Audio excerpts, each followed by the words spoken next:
ये कहानी है एक बाप बेटे की जो स्कूटर पर कहीं पर जा रहे होते हैं। तभी जो बाप होता है उसकी नजर पड़ती है रोड के साइड में कुछ लड़कों के ऊपर जो कि कीचड़ में कुछ ढूंढ रहे होते हैं। तो अपना स्कूटर वहां पर रोकते हैं और जाकर के उनसे पूछते हैं कि बेटे क्या ढूंढ रहे हो यहाँ पर। तो उनमें से एक बोलता है कि आपको दिख नहीं रहा है कि ये सामने सोने का फल है, हम उसको पाने की कोशिश कर रहे हैं। उसकी ये बात सुनते ही पिता का ध्यान जाता है उस सोने की फल की तरफ जो चमक रहा होता है। फिर उनके माइंड में कुछ इमेजिनेशंस बनने लग जाती हैं कि काश ये जो फल है ये मेरे बेटे के पास में आ जाए तो ना सिर्फ उसकी बल्कि मेरी भी जिंदगी बदल जाएगी।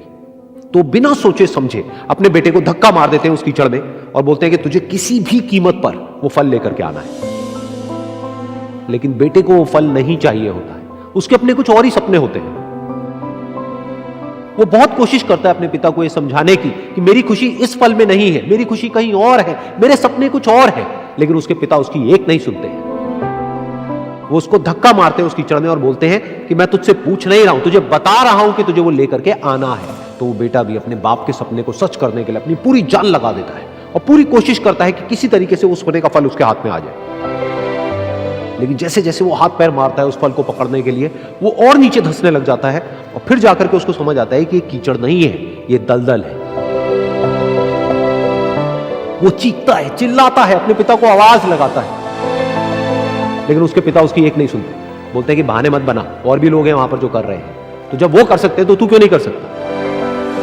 तो एक बार वो फिर से कोशिश करता है और अपनी पूरी जान लगा देता है, लेकिन उसके बाद भी उसके हाथ में कुछ नहीं आता है और वो धीरे धीरे नीचे धंसता चला जाता है और मर जाता है।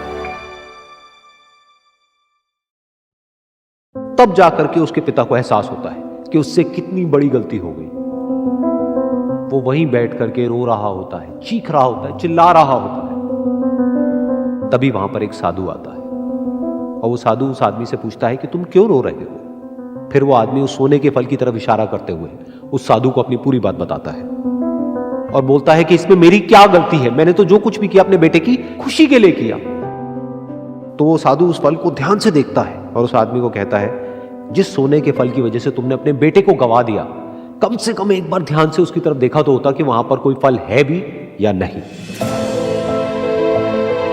ये सुन करके उस आदमी को गुस्सा आया और उसने कहा कि सामने तो दिख रहा है फल, आपको नहीं दिख रहा क्या। तब वो साधु उस कीचड़ के ऊपर एक पेड़ होता है जिसकी तरफ इशारा करते हैं और बोलते हैं कि वो जिसे तुम देख रहे हो वो उस फल की परछाई है, असली फल वहां पर उस पेड़ के ऊपर है।